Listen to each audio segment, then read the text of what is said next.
Welcome all. So now we will discuss some of the basic points which are actually required to be discussed while starting the process dynamics and control. That is your syllabus. It is process control.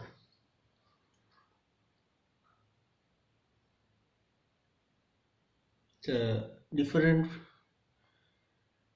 elements or dynamic elements affect the process characteristics. There are different dynamic elements in the process which affects the process characteristics. These are like measuring lag, process lag, then process load, then control lag, dead time, capacity, many things are there. So we will see some of the important points. Like initially we will understand what is process control. Process control means controlling. I have already told you that we will concentrate to the chemical process control. So there must be, so we will have some processes. These processes may have some input, may have some output, and there may be some effect of heat. Say a hot liquid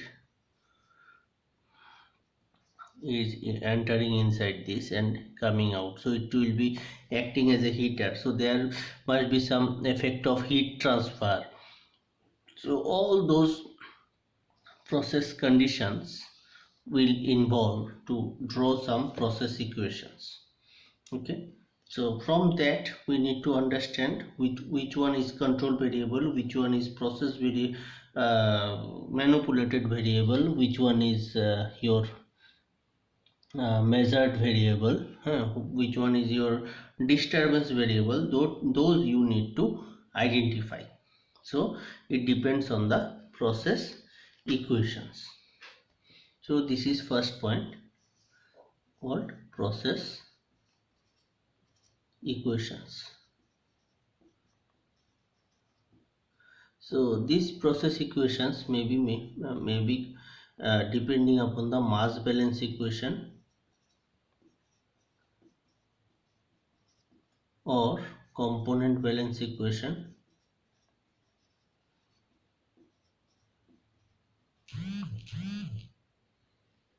etc. Okay. Then energy balance equation is also there,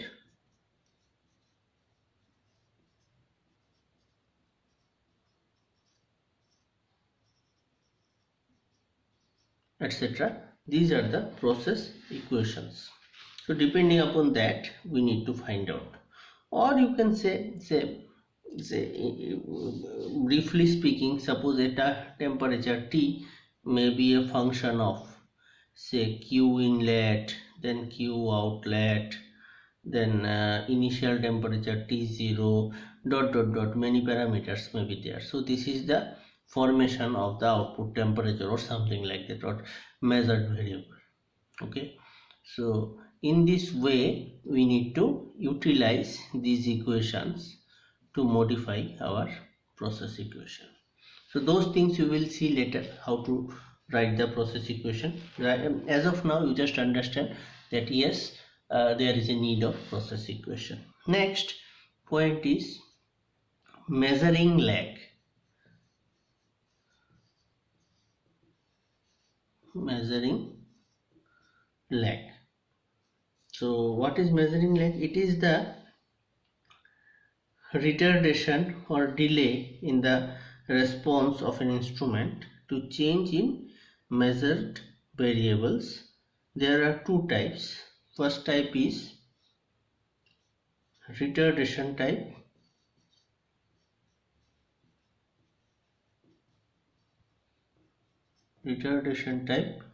and second one is time delay type.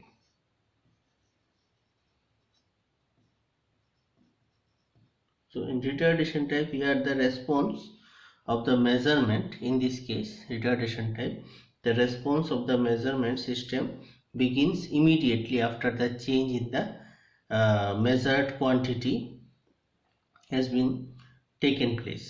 Okay, and time delay type, in this case, here the response of the measurement system begins after a dead time, after the application of the input, or the changes in the measured quantity has been taken place. Okay, so if we draw it, so I will draw it here.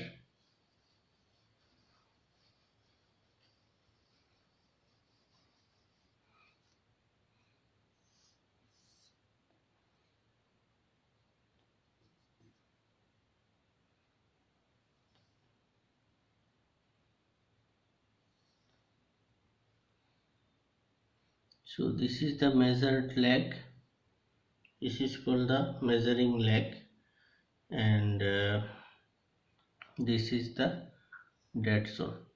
This portion is the dead zone, and this portion is the dead time. Okay, next is process load. What is process load? That part we will see.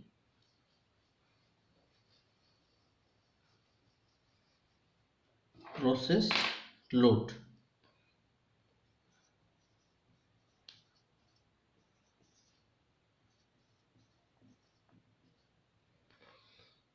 What is process load?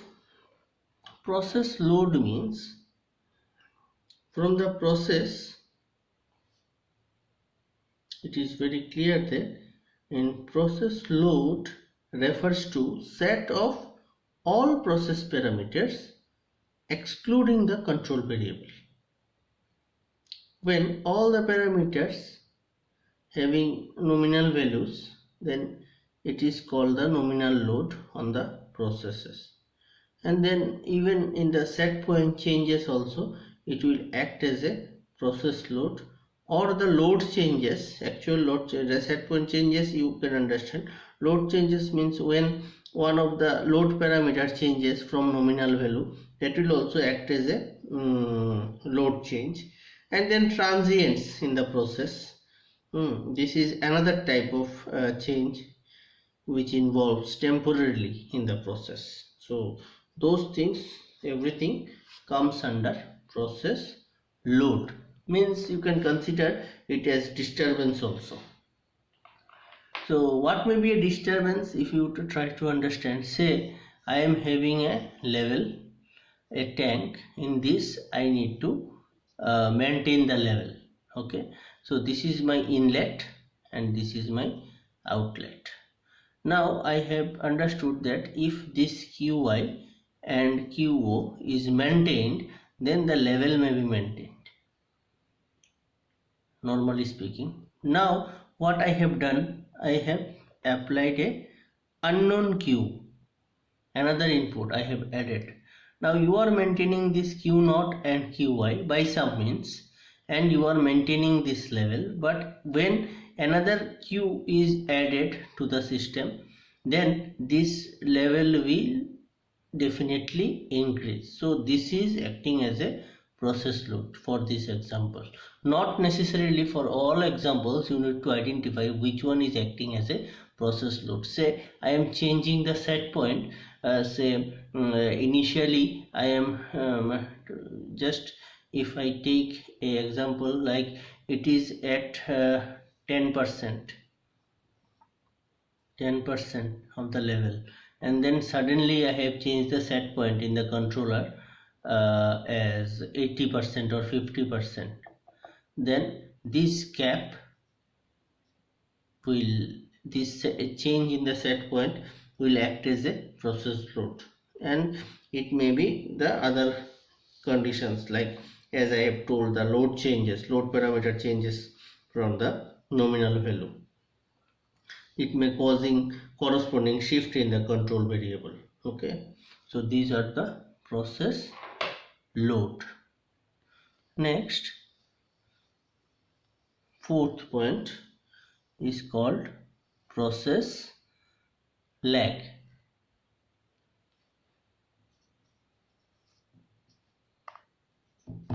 Point number 4. What is process lag? During some point of time, the process load changes or transient in the process causes a change in the control variable. The process loop then responds to ensure that some infinite time later the variable returns to the setpoint value. The part of time is consumed by the process itself is called the, or it may be considered as process lag. The process lag is a characteristic of the process, characteristics of the process itself. Okay, next point is control lag. What is control lag? It is the lag associated with the operation of the control system. When the control variable experienced a sudden change, the process control loop reacts by outputting the command to the final control element to adopt a new value to compensate for the detected change.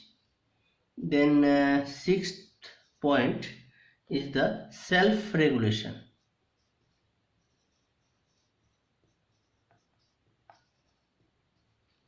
What is self-regulation? It is the tendency of the process to adopt a specific value of the control variable for nominal with no control operation.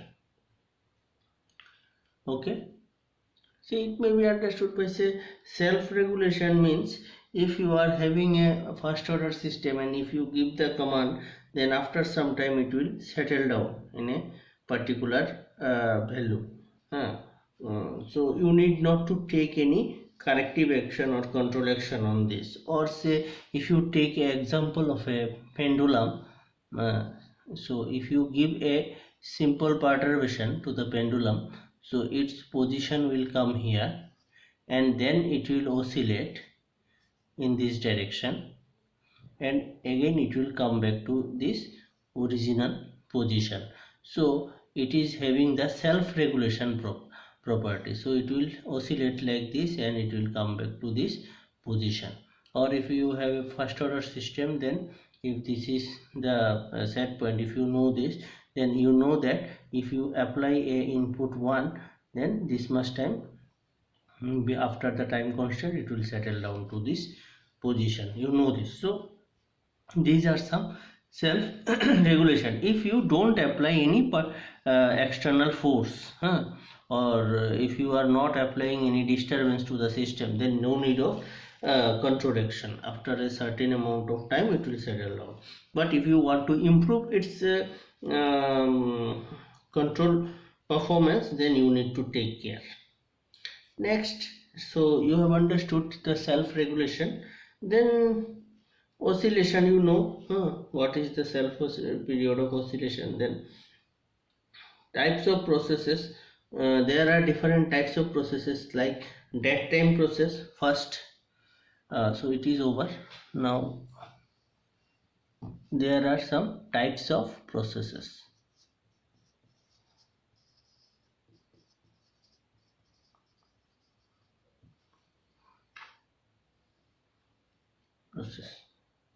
What are the types of processes? Number 1, dead time process. Then capacity process. Capacity we can write. In capacity process there are two types. One is single capacity and multiple capacity. You can tell multiple or multi-capacity system. Next, based on the regulation problem, regulatory process. Here also two types. First one is self regulation and another is non self regulation system. Then processes with based on the interaction. There are again two types: interacting process and non-interacting processes. These are the types.